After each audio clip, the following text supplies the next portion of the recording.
ચાલો નમસ્કાર મિત્રો। વેબકૂફની વિદ્યાર્થીઓની માંગને આધારે એક આ નવી શરૂઆત છે। માર્કેટની અંદર કરંટ અફેર બધા લોકોને જ્યારે અઘરું લાગે છે ત્યારે આ જે અઘરું કરંટ અફેર છે એને એકદમ સરળ બનાવવા માટે તમારી સમક્ષ હવે હું દરરોજ વિડીયો લઈને આવીશ। તમારા પ્રેરણા અને પ્રોત્સાહનને આધારે તમે જેટલે મને પ્રોત્સાહિત કરશો એટલે મને વધુ મજા આવશે। તો વિડીયો જુઓ, પછી હું તમને એવું પૂછીશ કે તમને કેવું લાગ્યું। પણ હું તમને એક કહેવાય કે મેં જે મહેનત કરી છે એના આધારે હું તમને ગેરંટી આપું છું કે તમે કદાચ કે પેઇડ કોર્સમાં હશો તો પણ તમને આ રીતના કરંટ અફેર અત્યાર સુધીમાં નહીં મળ્યું હોય। એવી એક મહેનતથી એવું એક મટીરિયલ્સ તૈયાર કર્યું છે અને એના આધારે હું તમને કરંટ અફેર છે આપવાનું છું। હું અહીંયા કેટેગરી વાઇઝ હવે પછીના આપણો પહેલો ટાર્ગેટ મિત્રો એસટીઆઈના ઘણા બધા વિદ્યાર્થીઓ છે, તો એને ફાયદો થાય તો હું મેક્સિમમ એવી ટ્રાય કરીશ કે અહીંયા અગત્યના મુદ્દાઓ, જો કરંટ અફેર છે એ પણ એક વિષયની જેવું હોય। કરંટ અફેર છે મિત્રો એ એક હંમેશા વિષય છે। શું છે? વિષય જ છે। તો આને તમારે આયોજિત કરવો પડે કે ભાઈ હું કરંટમાંથી કેવા મુદ્દા કરું તો એ પરીક્ષામાં પૂછાય છે।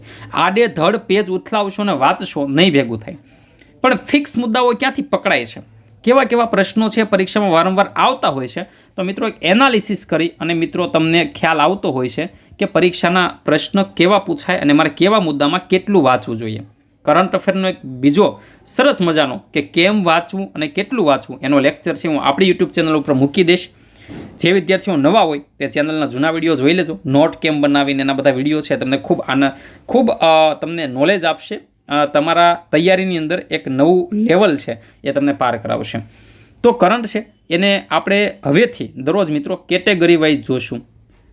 કઈ રીતના? કેટેગરી વાઇઝ, જેમ કે આજે હું તમને કરાવીશ જેટલી પણ સમિટ છે, બરોબર છે, જેટલી પણ કોન્ફરન્સ છે મિત્રો જે આયોજન થયેલું છે, તો સમિટ અને કોન્ફરન્સ, ત્યાર પછીના બીજા લેક્ચર બીજા આપણે જ્યારે બીજો લેક્ચર મૂકીશું તો એની અંદર હું તમામ સાયન્સ એન્ડ ટેકને લગતું જેટલું પણ કરંટ અફેર છે, ઇસરો છે, DRDO છે, તો આમાંથી પરીક્ષામાં પ્રશ્ન 100% આવે છે। 100%। 25 માર્કનું કરંટ અફેર હોય, 30 માર્કનું કરંટ અફેર હોય, તો આ બધા મુદ્દા એવા છે કે જેમાંથી વારંવાર પ્રશ્ન છે પૂછાતા હોય છે। તો આવા સિલેક્ટેડ ટોપિક, જેમ કે હું અલગથી તમે નવાઓ ના વિડીયો મારો ના જોયો હોય, કોઈ દિવસ કરંટ ના ભણ્યા હોય, તો હું કરંટની અંદર મોદી સાહેબ છે એને હું અલગ ટોપિક માનું છું। શું કામ? કારણ કે એની આસપાસનું 2 માર્કનું કરંટ અફેર આવે જ છે। એવી રીતના પર્યાવરણ છે, ઇકોનોમી છે, તો આ બધા મુદ્દાઓને લગતા યોજનાઓ છે, સૈન્ય અભ્યાસો છે, તો તમામ મુદ્દાઓને આવરી લેતું હવે પછી મિત્રો દરરોજ આપણા વેબકૂફ ચેનલની અંદર હું દરરોજ એક મુદ્દાને લગતો વિડીયો છે એ આવશે, બરોબર છે। દરરોજ એક વિડીયો આવશે કે જેની અંદર 3 થી 4 મહિનાના મુદ્દા છે એને આવરી લીધા હશે। ઓકે, ચલો હવે આપણે ટાઈમને બગાડીએ અને આપણે ટુ ધ પોઈન્ટ મિત્રો આજના લેક્ચરની અંદર આપણે શું જોવાનું છે, તો કે આજના લેક્ચરની અંદર મિત્રો આપણે જોવાની છે સમિટ અને કોન્ફરન્સ। આની અંદર મિત્રો મેં ઓગસ્ટ મહિનાથી ઓગસ્ટ, સપ્ટેમ્બર, ઓક્ટોબર, નવેમ્બર અને તાજેતરમાં ડિસેમ્બરમાં જેટલી થઈ હોય, ઇન શોર્ટ તમે ગણો તો એવરેજ 5 મહિના, કેટલા મિત્રો? 5 મહિનાનું કરંટ અફેર છે એ આની અંદર ઇન્વોલ્વ થઈ ગયું છે। કોઈ વ્યક્તિઓ એમ કહેતા હોય ને કે 6 મહિનાનું કરંટ અફેર કેમ યાદ રાખવું? તમને હું ગેરંટી આપું મિત્રો, આ લેક્ચર જોયા પછી તમે 5 જ મિનિટની અંદર, કેટલી? 5 મિનિટની અંદર તમે 6 મહિનાની કોન્ફરન્સ છે ને મોઢે બોલી જાઓ। અને એ જ રીતના આપણે આગળ વધવાનું છે। ઓકે, ચલો તો આપણે આગળ વધીએ મિત્રો। તો સૌથી પહેલાં મિત્રો તમે યુનાઇટેડ નેશનનું નામ તમે સાંભળ્યું છે। શેનું નામ સાંભળ્યું છે? United nation. ઓકે, તો આ યુનાઇટેડ નેશન છે, તમારે હવે ડિસ્પ્લેમાં ધ્યાન રાખવાનું છે, ક્યારેક મારી સામે જોતું રહેવાનું છે। યુનાઇટેડ નેશન તમે તૈયારી કરો તો યુનાઇટેડ નેશન છે એ તમારા કોન્ટેક્ટમાં ના આવ્યું એવું ના બને મિત્રો। આ યુનાઇટેડ નેશન છે કે જે 1919ની અંદર લીગ્સ ઓફ નેશન છે એની સ્થાપના થઈ હતી। શું કામ? કે બીજું વિશ્વયુદ્ધ ના થાય એના માટે, અને બીજું વિશ્વયુદ્ધ થયું તો ત્યાર પછી હવે ત્રીજું વિશ્વયુદ્ધ ના થાય એના માટે યુએનની સ્થાપના છે મિત્રો એ 24 ઓક્ટોબર 1945માં કરેલી છે। ક્યારે કરેલી છે? 24 ઓક્ટોબર 1945માં। અને એટલા જ માટે આપણે 24 ઓક્ટોબર છે મિત્રો એને UN ડે તરીકે પણ મનાવીએ છીએ। કયા દિવસ તરીકે મનાવીએ છીએ? UN ડે તરીકે। તો મિત્રો આના UN છે એના અંડરમાં દર વખતે એક સમિતિ છે, જેમ કે UN છે તો યુએનના અંડરમાં એક છે UNGA, United nation general assembly. તો દર વર્ષે આ સમિટ છે એનું આયોજન છે થતું હોય છે। તો યુનાઇટેડ નેશન જનરલ એસેમ્બલી છે મિત્રો એની આ વખતની 79મી મિટિંગનું આયોજન હતું। તો આપણને પૂછે કે UN જનરલ એસેમ્બલી છે એની કેટલામી સમિટ, તો કે મિત્રો 79મી સમિટ છે એનું આયોજન થયું। એક સરસ મજાનો ક્વેશ્ચન અહીંયાથી બનશે. ત્યારબાદ હવે મિત્રો આપણને પરીક્ષાની અંદર એવું પૂછે કે નરેન્દ્ર મોદી સાહેબ તાજેતરમાં યુએનમાં ગયા હતા. તો મિત્રો યુએનની અંદર મોદી સાહેબ ગયા હતા તો એ ત્યાં એમનેમ નહોતા ગયા, એ એક સાથે ઘણા બધા કામ પતાવીને આવ્યા હતા. તો મોદી સાહેબ છે મિત્રો, જોયું કેવો અંગૂઠો, મોદી સાહેબ અંગૂઠો કરતો હોય, દાંત કાઢતા હોય, એટલે એ સમજવાનું કે પ્રશ્ન આઈએમપી હોય, બરાબર. તો મોદી સાહેબ છે સરસ મજાના દાંત કાઢે છે, તો એના કારણે મોદી સાહેબ છે એ ત્યાં અમેરિકાની અંદર જાય છે મિત્રો, યુએનની અંદર, બરાબર છે. યાદ રાખીશું, એ યુએનની અંદર મિત્રો UNGAની જે સમિટ હતી, એની જે મિટિંગ હતી, એની અંદર એ સરસ મજાની એક સ્પીચ આપે છે. અને જે એ પ્રોગ્રામ છે એનું નામ શું છે તો કે the future of the summit. શું નામ છે? ફ્યુચર ઓફ ધ સમિટ, બરાબર છે. ફ્યુચર ઓફ ધ સમિટ, બરાબર છે, આવું એનું નામ છે. તો યાદ રાખીશું, નરેન્દ્ર મોદી સાહેબ છે, નરેન્દ્ર મોદી સાહેબ હોય અને માઇક હોય તો એવું બને નહીં કે ત્યાં સ્પીચ ના આપે. તો અહીંયા ફ્યુચર ઓફ ધ સમિટ છે એ કાર્યક્રમ છે એ ત્યાં આયોજિત કર્યો હતો. ત્યારબાદ નરેન્દ્ર મોદી ત્યાંથી અમેરિકામાં જતા અને મિત્રો ત્યાં એને સરસ મજાનું, આપણે અમેરિકા સાથે સંબંધો બહુ સારા છે, સારા વિકસાવવાની આપણે ટ્રાય કરીએ છીએ. નરેન્દ્ર મોદી હોય એટલે એ બે બાજુ ડાકલી વગાડ્યા રાખે. તો નરેન્દ્ર મોદી છે એ એક સાથે ત્યાં બીજા 2 કાર્યક્રમો આયોજિત કરતા આવ્યા અને એમાંથી મિત્રો એક સરસ મજાનો કાર્યક્રમ, અને એ અહીંયા છે મિત્રો ક્વાડ. અમેરિકાની અંદર એક તો સ્પીચ આપી અને ત્યારબાદ મિત્રો બીજો જે કાર્યક્રમ છે એ છે મિત્રો નરેન્દ્ર મોદીએ ત્યાં ક્વાડ સમિટ છે મિત્રો એની અંદર હાજરી આપી. ક્યાંમાં? ક્વાડ સમિટ છે મિત્રો એની અંદર હાજરી આપી. તો તમને પ્રશ્ન થાય કે આ ક્વાડ સમિટ એ શું છે? તો મિત્રો યાદ રાખીશું કે ક્વાડ છે એની અંદર મિત્રો ભારત, અમેરિકા, જાપાન અને ઓસ્ટ્રેલિયા, આ 4 દેશો છે મિત્રો કે જે 4 દેશો ભેગા થઈ અને એક સંગઠન બનાવ્યું છે જેને કહેવાય છે મિત્રો ક્વાડ સંગઠન. શું કહેવાય છે? ક્વાડ. જે ઇન્ડો પેસેફિક એરિયા છે તો એને ચીનથી બચાવવા માટે થઈ એક સંગઠન બનાવ્યું છે અને એનું નામ છે મિત્રો ક્વાડ સંગઠન. તો આ ક્વાડ સંગઠનની અંદર આ 4 દેશો છે મિત્રો, આ 4 દેશો ભેગા થઈ, બરાબર છે મિત્રો, ક્વાડ સમિટનું જે આયોજન છે એ કઈ જગ્યાએ કર્યું હતું? તો મિત્રો યાદ રાખવાનું છે કે વિલ્મિંગ્ટન ખાતે, ડેલવાર, બરાબર છે. યાદ રાખીશું મિત્રો કઈ જગ્યાએ છે તો કે વિલ્મિંગ્ટન ખાતે, બરાબર. અને કયો એડ્રેસ છે તો કે ડેલવાર. તો વિલ્મિંગ્ટન ખાતે નરેન્દ્ર મોદી છે મિત્રો એણે હાજરી આપી હતી. શેના માટે? તો કે ક્વાડ સમિટ માટે. તો આપણને પૂછે કે ક્વાડની મિત્રો આ કેટલામાં નંબરની સમિટ હતી? તો મિત્રો યાદ રાખીશું કે ક્વાડની મિત્રો આ 6થા નંબરની સમિટ હતી. કેટલામી હતી? 6થા નંબરની સમિટ, કે જેનું આયોજન છે ક્યાં હતું તો કે વિલ્મિંગ્ટન, ડેલવેર ખાતે. પણ આપણને એક્સ્ટ્રા પ્રશ્ન પૂછે કે મિત્રો આની 7મા નંબરની સમિટ છે એ કઈ જગ્યાએ આયોજિત થવાની છે? તો 7મા નંબરની સમિટ ત્યાં મોદી સાહેબ કંકોત્રી દેતા એવા છે કે 7મા નંબરની સમિટ છે મિત્રો એ અમે ભારતની અંદર કરીશું. સરસ મજાના બધા ઓર્ડર અપાઈ ગયા છે, તમારે આવી જવાનું છે, બરાબર છે. મંડપ બધું નખાઈ જશે, તમારે આવી જવાનું છે. આ 4 દેશો આપણા ભાઈબંધ છે, 4 ભારત, જાપાન, અમેરિકા અને ઓસ્ટ્રેલિયા, કે જે ચીન સામેની રણનીતિ બનાવે છે. ઓકે, સરસ મજાનો બીજો એક ક્વેશ્ચન તમને અહીંયાથી કહું. જો તમે કરંટ અફેરને જેટલું શીખશો ને મિત્રો તો એટલું તમને કરંટ અફેર યાદ રાખવામાં સરળતા પડશે. તમને એક સરસ મજાનો પ્રશ્ન કહું. ભારત, જાપાન, ઓસ્ટ્રેલિયા અને અમેરિકા, આ 4 દેશો ભેગા થાય ને તો મિત્રો આ 4 દેશો ભેગા થઈને સરસ મજાની મિત્રો એ એક સૈન્ય અભ્યાસ કરે છે. જો હવે તમારે અલગ અલગ યાદ નથી રાખવાનું, તમે મિક્સ કરો કરંટ અફેરને, તમે એકબીજા સાથે કનેક્ટિવિટી આપવાની ટ્રાય કરો. તો મિત્રો ભારત, અમેરિકા, જાપાન અને ઓસ્ટ્રેલિયા, મિત્રો આ 4 દેશો ભેગા થઈ એક સૈન્ય અભ્યાસ કરે છે અને આ સૈન્ય અભ્યાસ છે એનું નામ શું છે તો કે મિત્રો યાદ રાખીશું માલાબાર સૈન્ય અભ્યાસ. શું નામ છે મિત્રો? માલાબાર સૈન્ય અભ્યાસ, બરાબર છે. આપણે આગળ AMCનો એક વિડીયો બનાવેલો, એમાં આ બધું ભણાવેલું છે. જે વિદ્યાર્થીઓના રિપીટ થતું હોય તો એ ફરીવાર જોવાનું છે. પણ એટલા માટે ભણાવું છું કારણ કે હવે તમે મારા રેગ્યુલર સ્ટુડન્ટ બનશો કરંટ અફેરના, તો હું હવે તમને ક્વાડ આવે તો હું ક્વાડ હવે તમને બીજી વાર સમજાવીશ નહીં, બરાબર છે. તો યાદ રાખીશું કે ભારત, અમેરિકા, જાપાન અને ઓસ્ટ્રેલિયા, આ 4 દેશો એ ભેગા મળી અને મિત્રો માલાબાર સૈન્ય અભ્યાસ કરે છે. શું કરે છે? માલાબાર સૈન્ય અભ્યાસ. તો મિત્રો આ વખતે માલાબાર સૈન્ય અભ્યાસ છે એની 28મી આવૃત્તિનું આયોજન થયું. કેટલામી મિત્રો? 28મી આવૃત્તિ. અને આ 28મી આવૃત્તિ છે એનું આયોજન ક્યાં થયું તો કે મિત્રો વિશાખાપટ્ટનમ ખાતે. ક્યાં થયું? વિશાખાપટ્ટનમ ખાતે.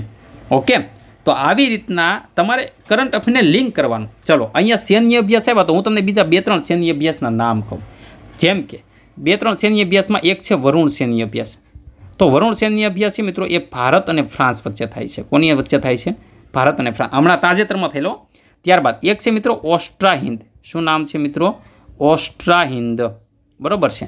તો એ તો આ ખબર પડી ગઈ કે ભાઈ ઓસ્ટ્રેલિયા અને ભારત વચ્ચે છે, પણ મને તમારે કોમેન્ટ આપવાની છે કે આનું આયોજન છે એ કઈ જગ્યાએ કરવામાં આવ્યું હતું, કારણ કે કરંટ અફેર તમે વાંચો છો એટલે તમારે ગૂગલ સર્ચ કરવાનું થોડું. ત્યારબાદ મિત્રો એક છે કાઝિંદ. કયો છે? કાઝિંદ. બરાબર છે. એક છે નસીમ અલ બહર. કયો છે? નસીમ અલ બહર, જે ભારત અને યુએઈ વચ્ચે છે. તો મિત્રો કાઝિંદ છે, તો યાદ રાખીશું મિત્રો કે કઝાકિસ્તાન અને ભારત વચ્ચે છે. મિત્રો આનું આયોજન ક્યાં હતું ખબર? ઉત્તરાખંડ ખાતે. ક્યાં હતું મિત્રો? ઉત્તરાખંડ ખાતે. બરાબર છે. તો આ રીતના જો હું કેમ હવે સૈન્ય અભ્યાસ છે, તો હા અહીંયા આ વિશાખાપટ્ટનમ 28મી આવૃત્તિ આ કામનું છે. આ 3 સેન્ટેન્સ છે ને એ પરીક્ષામાં પાકા કરવાના હોય ને પરીક્ષામાં પૂછાતા હોય છે. હવે આપણે શું કરીએ કે ભાઈ એમાં કઈ કઈ બંદૂકો લઈને જ્ઞાન, કઈ કઈ તોપ લઈને જ્ઞાન, ત્યાં હું કર્યું ને એટલે એ પરીક્ષામાં નથી આવવાનું. પરીક્ષામાં 3 ડેટા આવે. હવે 6 મહિનાના આવા સૈન્ય અભ્યાસનું લિસ્ટ બનાવતા કેટલો ટાઈમ લાગે મિત્રો? વધીને 1 કલાક. 6 મેગેઝિનને વીખો એટલે આવા વધીને સૈન્ય અભ્યાસ કેટલા નીકળે? તો કે 20. કેટલા નીકળે? 20. કોણ કે 6 મહિનાનું કરંટ અફેર મોઢે યાદ ના રહે? અરે બધો રહી જાય દોસ્ત, પણ એને કેટેગરી વાઇઝ સમજી અને ભણવું પડે. ઓકે, ચલો. તો આ મોદી સાહેબ યુએનની અંદર ગયા હતા, એનું કામ અહીંયા આપણે તમામ કરી દીધું.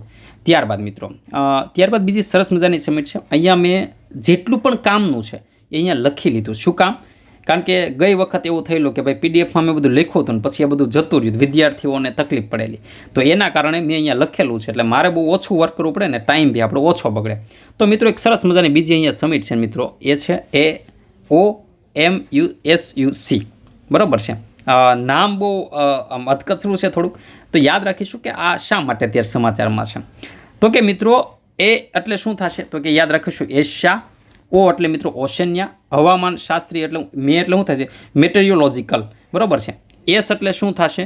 તો કે ભાઈ સેટેલાઇટ. બરાબર છે. અને યુઝિસ અને કોન્ફરન્સ.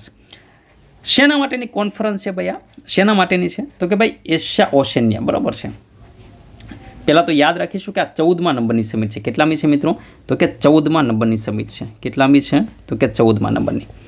આ સમિટનું આયોજન કરવાનો હેતુ શું છે? શા માટે આ સમિટ છે આયોજન કરવી? કારણ કે આપણે ટેકનોલોજીમાં આગળ બહુ વધ્યા. આપણી પાસે એઆઈ આવી ગયું છે, આપણે મંગળ ઉપર પહોંચી ગયા, આપણે ચંદ્ર ઉપર પહોંચી ગયા. પરંતુ મિત્રો આ સમિટનો હેતુ શું હતો? તો કે હેતુ એ હતો કે ભાઈ આપણે સેટેલાઇટનો ઉપયોગ કરીએ. Satellite uses. બરાબર છે. યાદ રાખીશું જે સેટેલાઇટ છે મિત્રો, તો એનો આપણે ઉપયોગ કરીએ. શું કરીએ? ઉપયોગ. કેમ? કઈ રીતના? તો કે ભાઈ આપણી પાસે સેટેલાઇટ છે, તો કે આપણે શા માટે આપત્તિ વ્યવસ્થાપનની અંદર સેટેલાઇટનો ઉપયોગ નથી કરતા? પૂર આવે પછી આપણને ખબર પડે છે, એની પહેલાં આપણે આગોતરું આયોજન શા માટે નથી કરી શકતા? તો મિત્રો એ કારણસર જે સેટેલાઇટ છે એનો સદુપયોગ થાય કે ભાઈ આપણે નકરી ટેકનોલોજીમાં આગળ વધીએ છીએ, પણ એનાથી આપણે પર્યાવરણને બચાવી શકીએ. અત્યારે તમે જુઓ કે ભારત દેશની અંદર આબોકીય જે પરિવર્તનો છે આખા વિશ્વની અંદર અસર કરે છે. તો સેટેલાઇટનો ઉપયોગ છે મિત્રો એ આપણે પર્યાવરણીય ક્ષેત્રે, કૃષિ ક્ષેત્રે, આપત્તિ વ્યવસ્થાપન ક્ષેત્રે સારી રીતના કરી શકીએ. એના માટે મિત્રો આ સમિટ છે એનું નવી દિલ્હી ભારત ખાતે આયોજન થયેલું હતું. મિત્રો એક શોર્ટ ટ્રીક આપું, કદાચ માનો કે નવી સમિટ કે પૂછે ને તો દિલ્હી ટીક કરીને આવું, કારણ કે આ વખતની 80% સમિટ છે ને બધી દિલ્હીની અંદર આયોજિત થયેલી છે. ઓકે. ત્યારબાદ મિત્રો પરીક્ષાની અંદર જ્યારે સમિટ હોય તો એમાંથી પ્રશ્ન કેવા કેવા પ્રકારના પૂછાય? તો સમિટની અંદર પ્રશ્ન પૂછાય કે એક તો કોણે એનું આયોજન કર્યું હતું? બરાબર છે. એનું આયોજન છે એ કઈ જગ્યાએ થયેલું હતું અને શા માટે સમાચારમાં છે? આ 3 છે ને એ મોસ્ટ આઈએમપી ક્વેશ્ચનો કહેવાય. એટલે કે આ છે ને એ તો આપણે 3 મુદ્દા બધાની અંદર આપણે ધ્યાનમાં રાખવાના. તો મિત્રો ભારત હવામાન વિભાગ છે, આઈએમડી, અને મિત્રો પૃથ્વી વિજ્ઞાન મંત્રાલય છે. આ બંને વ્યક્તિઓ છે મિત્રો કે જેમણે મિત્રો આ સમિટ છે એનું આયોજન કર્યું હતું. તો પરીક્ષામાં આપણને પૂછાય કે કયા મંત્રાલય દ્વારા હતું? તો મિત્રો પૃથ્વી વિજ્ઞાન મંત્રાલય છે કે જેના દ્વારા આનું આયોજન છે કરવામાં આવ્યું હતું. બરાબર. ઉદ્દેશ્ય મેં તમને સમજાવી દીધા. પહેલી વખત જ્યારે આનું આયોજન છે એ ક્યારે કર્યું હતું? તો કે મિત્રો 2010ની અંદર અને બેઇજિંગ ચીનની અંદર કરવામાં આવ્યું હતું. બરાબર. બસ આટલી જ વસ્તુઓ છે કે જે આપણે યાદ રાખવાની છે કે ભાઈ એનો હેતુ શું હતો અને આયોજન ક્યાં હતું અને કયા મંત્રાલય દ્વારા? તો કે પૃથ્વી વિજ્ઞાન મંત્રાલય દ્વારા. ત્યારબાદ મિત્રો સરસ મજાની બીજી એક ટુરિઝમ છે કે જે કાઝીરંગા નેશનલ પાર્ક છે, એના અંડરમાં આનું આયોજન છે થયેલું હતું મિત્રો. International tourism Mart. બરાબર છે. ઇન્ટરનેશનલ ટુરિઝમ માર્ટ કે જેની 12મા નંબરની આવૃત્તિ હતી. કેટલા મિત્રો? 12મા નંબરની. પરીક્ષાની અંદર આ પૂછાય. આવા 4 ફેક્ટર છે યાદ રાખવાના કે ભાઈ આમાંથી કેવા કેવા મુદ્દાઓ છે પરીક્ષામાં પૂછાતા હોય છે. તો 4 મુદ્દામાં આપણે ક્યાં ક્યાં યાદ રાખીશું કે સૌથી પહેલાં તો કેટલામાં નંબરની છે, તો કે 12મા નંબરની છે મિત્રો. ત્યારબાદ યાદ રાખીશું કે ભાઈ એનું આયોજન ક્યાં હતું, તો કે ભાઈ કાઝીરંગા આસામ ખાતેનું આયોજન છે કરવામાં આવ્યું હતું. બરાબર છે. ઉદ્દેશ્ય શું છે, તો કે ભાઈ જે પૂર્વોત્તર ક્ષેત્ર છે, તો પૂર્વોત્તર ક્ષેત્ર છે, પૂર્વોત્તર ભારત છે, એની પ્રવાસન ક્ષમતા છે, બરાબર છે, એને વિશ્વ સમક્ષ લાવવા માટેનો પ્રયાસ હતો. એટલા જ માટે મિત્રો કાઝીરંગા આસામની અંદર આનું આયોજન છે કરવામાં આવ્યું હતું. આ દરમિયાન એક લોન્ચિંગ કરવામાં આવેલું છે આસામ ટુરિઝમ ડેવલપમેન્ટ કોર્પોરેશન દ્વારા કોફી ટેબલ બુક છે મિત્રો, ગુવાહાટી અને આસપાસ. તો એક આવી બુક છે એ પણ લોન્ચ કરવામાં આવી હતી. બીજું સરસ મજાનું અહીંયાથી એક કામની વસ્તુ એ છે કે મિત્રો આ કાર્યક્રમ જ્યારે આયોજિત થાય છે ત્યારે મિત્રો કાઝીરંગા જે રાષ્ટ્રીય ઉદ્યાન છે એની મિત્રો 50મી વર્ષગાંઠ છે મનાવાય છે. શું કામ? કારણ કે 1974ની અંદર મિત્રો એને નેશનલ રાષ્ટ્રીય ઉદ્યાન તરીકે જાહેર કરવામાં આવ્યો હતો. ક્યારે? 1974ની અંદર. અને મિત્રો સરસ મજાનું બીજું પણ એક ફેક્ટ છે કે 1985ની અંદર મિત્રો એને યુનેસ્કોની હેરિટેજ સાઇટમાં પણ દરજ્જો છે એ આપવામાં આવ્યો હતો. આ આપણને ખ્યાલ હોવો જોઈએ. ઓકે, તો આ મુદ્દાઓ હતા. પણ અહીંયાથી આપણે પરીક્ષામાં પૂછીએ શું, તો કે પરીક્ષામાં ઘણી વખત કેવું થાય, જો અહીંયા કોઈ બુક તમે રીડ કરતા હો તો એની અંદર આપ્યું હોય ઇન્ટરનેશનલ ટુરિઝમ માર્ટ, પણ એની અંદર કાઝીરંગાની ઇન્ફોર્મેશન છે ને બીજા 2 પેજ આપ્યા હોય. પણ દોસ્ત આપણે કરંટ અફેર પાકું કરવાનું છે, આપણે જીકે જીએસ નથી કરવાનું. તો યાદ રાખીશું મિત્રો કે ઇન્ટરનેશનલ ટુરિઝમ માર્ટની 12મી આવૃત્તિ છે મિત્રો, એનું આયોજન છે ક્યાં થયેલું હતું, તો કે કાઝીરંગા આસામ ખાતે. બરાબર છે. અહીંયા સરસ મજાના ફોટા છે એ પણ મેં મૂકેલા છે, તમે માત્ર ફોટાને રિવિઝન કરશો તોય થઈ જશે. ત્યારબાદ 13મી NSC. NSC એટલે શું થશે, તો કે નેશનલ. એસ એટલે સાથે સીડ. શું થશે મિત્રો? સીડ. સીડ એટલે શું થાય છે, તો કે બીજ. શું થશે મિત્રો? તો કે બીજ. તો કે ભાઈ નેશનલ સીડ બરાબર છે કોન્ફરન્સ છે એનું આયોજન છે કરવામાં આવ્યું હતું મિત્રો. કોના દ્વારા હતું, તો જો અહીંયા લખ્યું છે કે મિનિસ્ટ્રી ઓફ એગ્રીકલ્ચર બરાબર છે and farmer welfare government of India દ્વારા. તો અહીંયા જે મિનિસ્ટ્રી છે કોના દ્વારા આયોજન છે એ આપણે ખાસ ધ્યાન છે એ હોવું જોઈએ. ત્યારબાદ આનો હેતુ શું હતો, તો કે ભાઈ આની અંદર શું, પહેલાં તો 13મો નંબર છે એ પણ આપણે યાદ રાખીશું. આનો હેતુ શું હતો, તો હેતુ એ હતો મિત્રો કે ભાઈ હવે કેવું થાય છે કે અહીંયા એક સરસ મજાનું આપ્યું, જો રાઇસ ફોલો વેબ પેજ અને એટલાસ છે મિત્રો. એની એક મુખ્ય પહેલ હતી કે ભાઈ ખાસ કરીને ટેકનોલોજીનો ઉપયોગ છે એ પણ આપણે કરવો જોઈએ. શેના માટે, તો કે ભાઈ રાઇસ ફોલો એટલાસ. આ રાઇસ ફોલો એ શું છે, તો કે રાઇસ ફોલો એ છે હવે કેવું થાય કે ભાઈ બંગાળને એ બધા વિસ્તાર છે એમાં તમને ખ્યાલ છે કે જે પૂર્વોત્તર ભારત છે બરાબર છે, તમે જે પૂર્વોત્તર ભારત છે એ તમે જે આપણને ખ્યાલ છે, તો પૂર્વોત્તર ભારતની અંદર મિત્રો ચોખા છે, ચોખા એનું વાવેતર છે એ વધારે થાય. તો ચોખાનું વાવેતર ક્યાં ઋતુ દરમિયાન થાય, તો કે ભાઈ ચોખાનું વાવેતર છે મિત્રો એ ખરીફ પાક કહેવાય. કેવો કહેવાય મિત્રો? ખરીફ.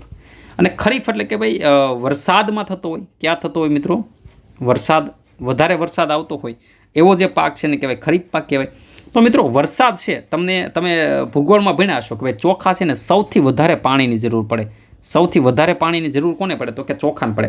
તો વરસાદ દરમિયાન ચોખાનું વાવેતર થાય, પણ ચોખા જ્યારે ઉગી જાય એને આપણે લણી લઈએ તો વરસાદની ઋતુ શું, એટલે કે જૂનથી ઓક્ટોબર મહિના સુધીમાં આપણે ચોખાનું વાવેતર છે કરી દઈએ. પણ પછીની ઋતુ, તો કે જાન્યુઆરી નવેમ્બર મહિનામાં આપણી પાસે મિત્રો પાણી હોતું નથી, એટલે કે વરસાદ ના હોય. અને વરસાદ ના હોય ત્યારે મિત્રો ચોખા છે બરાબર એના પડતર દિવસો છે એ શરૂ થાય. શું થાય? ચોખાના પડતર દિવસો શરૂ થાય. એટલે કે ભાઈ હવે ચોખાને વાવી ના શકાય. બીજી વસ્તુ પ્રોબ્લેમ એ છે કે પૂર્વોત્તર ભારતની અંદર ચોખા છે એનું જ વાવેતર વધુ થાય, તો બીજા પાક છે એ ત્યાં થતા નથી. તો એના માટે થઈ એક એવું આયોજન કરવામાં આવે કે ભાઈ જ્યારે ચોખાના પડતર દિવસો શરૂ થાય છે કે ભાઈ ચોખાનું વાવેતર નથી થતું, તો એવા સમય દરમિયાન આપણે ક્યાં બીજ ત્યાં વાવી શકીએ, ક્યાં કઠોળ છે ત્યાં વાવી શકીએ.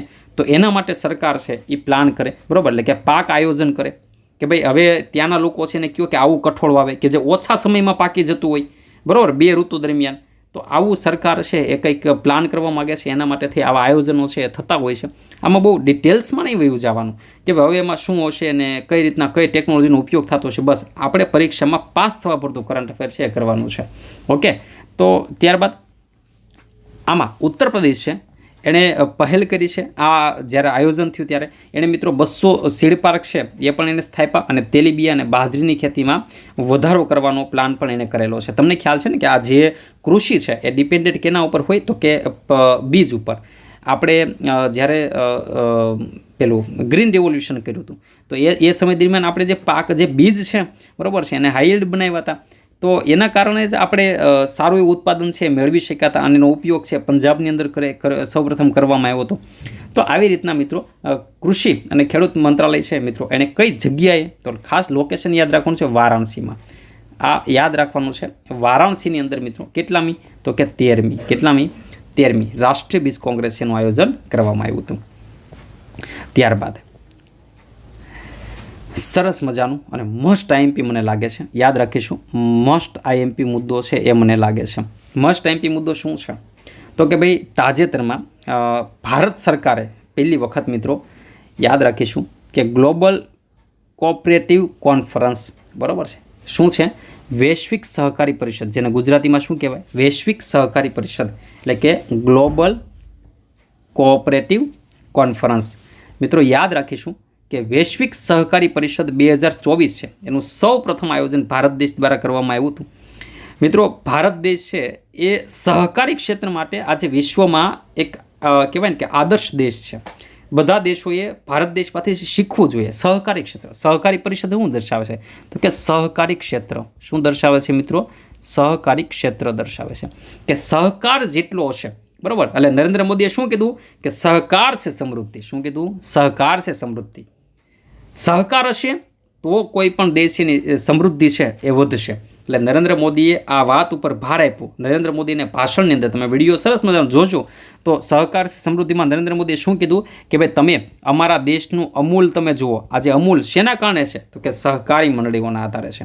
તમે મિત્રો ઇફકોનું એક્ઝામ્પલ લઈ લો. તમે ઇફકોનું એક્ઝામ્પલ લઈ લો. આજે ખેડૂતોને ઇફકો છે ખૂબ મદદ કરે છે અને એ પણ એક સહકારી ક્ષેત્ર છે. આજે અમારા ભારત દેશની મહિલાઓ છે સહકારી ક્ષેત્રે ખૂબ આગળ છે. તો એ કારણસર મિત્રો આ એક સંમેલન છે એ ભારત દેશ માટે એટલા માટે, કારણ કે ભારત દેશ એક કહેવાય ને કે પ્રબુદ્ધ છે. કારણ કે ભારત દેશ છે એની પાસે આ ક્ષેત્રે સારો અનુભવ છે. તો એના કારણસર મિત્રો બીજું અહીંયા આઈએમપી એ છે કે મિત્રો આ વખતે પીએમ મોદીએ યુએનના આંતરરાષ્ટ્રીય સહકાર વર્ષ, બરાબર છે, 2025 છે એની શરૂઆત પણ કોના હસ્તક કરવામાં આવી તો કે મિત્રો નરેન્દ્ર મોદી દ્વારા. કોના? યુએનના. હમણાં આપણે આગળ ભણ્યા ને યુએન. તો યુએન છે એના આંતરરાષ્ટ્રીય સહકારી વર્ષ 2025ની શરૂઆત છે મિત્રો. એ પણ આ જે સમિટ છે એના આયોજન સાથે કરવામાં આવી. કઈ જગ્યાએ આયોજન હતું તો કે મિત્રો દિલ્હીના ભારત મંડપમ ખાતે. કઈ જગ્યાએ આયોજન છે તો કે ભાઈ દિલ્હીમાં આયોજન છે કરવામાં આવ્યું હતું. બીજું નરેન્દ્ર મોદી સાહેબે એ પણ કીધું કે ભાઈ આટલાથી નથી પતતું મિત્રો, અમે 2021ની અંદર સ્પેશિયલ સહકાર ક્ષેત્ર માટે અમે સ્પેશિયલ મંત્રાલય બનાવ્યું છે, એટલે કે ministry of cooperative. Ministry of cooperative, ministry of cooperation, સહકાર મંત્રાલય છે એ 2021માં નરેન્દ્ર મોદી દ્વારા સ્થાપવામાં આવ્યું છે. તો આપણા માટે એક સારી વાત છે. તો આપણે પરીક્ષામાં પૂછે કે ભાઈ આ વખતે કોના દ્વારા યુએન આંતરરાષ્ટ્રીય સહકારી વર્ષ 2025ની શરૂઆત કરું તો પીએમ મોદી દ્વારા. વૈશ્વિક સહકારી પરિષદનું આયોજન ક્યાં થયું હતું તો કે દિલ્હી ભારત મંડપમમાં, બરાબર. અને નરેન્દ્ર મોદીએ શેના ઉપર ભાર મૂક્યો તો સહકાર છે સમૃદ્ધિમાં. ઓકે. ત્યારબાદ અહીંયા મિત્રો ઇન્ટરનેશનલ કોઓપરેટિવ એલાયન્સ, બરાબર, કે જેના અંડરમાં આયોજન છે એ કરવામાં આવ્યું હતું. જેના અંડરમાં ઇન્ટરનેશનલ કોઓપરેટિવ એલાયન્સ, તો એના અંડરમાં જે આયોજન કરવામાં આવ્યું હતું તો એ સંસ્થા છે તો એની સ્થાપના 1985માં થયેલી છે, ICA. ઓકે. અને ત્યારબાદ મિત્રો એનું વડું મથક છે એ આપણા બધાનું ફેવરિટ એટલે એ કયું છે તો કે જીનીવાની અંદર છે. ત્યારબાદ આ જે કાર્યક્રમની થીમ શું હતી તો કે સહકારી સંસ્થાઓ બધા માટે સમૃદ્ધિનું નિર્માણ કરે છે. આ થીમ છે એ આપણે ખાસ યાદ રાખવાની છે કે સહકારી સંસ્થાઓ છે એ બધા માટે સમૃદ્ધિનું નિર્માણ, એટલે કે સહકાર છે સમૃદ્ધિ. આ સેન્ટેન્સ છે ને યાદ રાખવાનું છે. ઓકે. ચલો ત્યાર પછી મિત્રો આપણે આગળ વધીએ. સરસ મજાની બે કોન્ફરન્સ, એકનું નામ છે COP29 અને એક છે મિત્રો COP16. કઈ છે? COP16. આ બેની વચ્ચે ઘણા બધાને કન્ફ્યુઝન થતું. એક તો હમણાં COP9 પણ હાલે છે, COP9 પણ એને મારે અહીંયા કન્ફ્યુઝ તમને નથી કરાવડાવી, પણ COP29 અને COP16 તો આ બે છે. ખાસ કરીને COP29 છે અત્યારે કરંટ અફેરમાં એટલા માટે છે મિત્રો કારણ કે યુએઈ છે, યુનાઇટેડ આરબ અમીરાત છે મિત્રો, એણે એનર્જી ઇફિશિયન્સી માટેનું એલાયન્સ છે એ COP29ની અંદર શરૂ કરેલું છે. સૌથી પહેલાં આપણે એ માહિતી મેળવી લઈએ કે COP29 છે એ શું છે. COP29 છે મિત્રો, મેં તમને કીધું ને કે UN, આ વારે આડી એવા રાખશે. UN છે મિત્રો, યુનાઇટેડ નેશન એ વિશ્વની સૌથી મોટી સંસ્થા છે. એનામાં યુનાઇટેડ નેશન, બરાબર, FCCનું નામ તમે સાંભળ્યું છે. તો આ જે યુનાઇટેડ નેશન છે એ United Nation Framework on Climate Change, Convention on Climate Change, બરાબર, CC યાદ રાખીશું. આ CC કેના માટે છે? તો કે ક્લાઇમેટ ચેન્જ માટે. તો મિત્રો આ ક્લાઇમેટ ચેન્જ છે એના માટે કામ કરે, જે આબોહવાકીય જે પરિવર્તન છે એના માટે આ સંસ્થા છે કામ કરે. આ સંસ્થાના જેટલા દેશો છે ને એ બધા દેશો જેટલી વાર ભેગા થાય ને એને પાર્ટી કરી કહેવાય. આપણે એવું નથી કહેતા પાર્ટી કરીએ. તો મિત્રો આ સંસ્થાના દેશો ભેગા થાય તો મિત્રો એક વખત પાર્ટી કરે તો એને કહેવાય કોન્ફરન્સ ઓફ પાર્ટીઝ 1. એ બીજી વાર ભેગા થાય તો એને કહેવાય કોન્ફરન્સ ઓફ પાર્ટીઝ 2. તો મિત્રો આ વખતે એ ભેગા થયા છે એ છે મિત્રો 29મી વખત. કેટલામી વખત છે? 29મી વખત. તો આ બધા ભેગા થયા હતા આની પહેલાં જ્યારે 2015માં પણ ભેગા થયા હતા. તો એ સમયે આ લોકોએ કરાર કર્યા છે. શું કરાર કર્યા છે? તો કે ભાઈ આપણી પાસે 2 પ્રકારના દેશો છે. આપણી પાસે 2 પ્રકારના દેશો, એક છે મિત્રો વિકાસશીલ દેશ અને એક આપણી પાસે છે વિકસિત દેશો.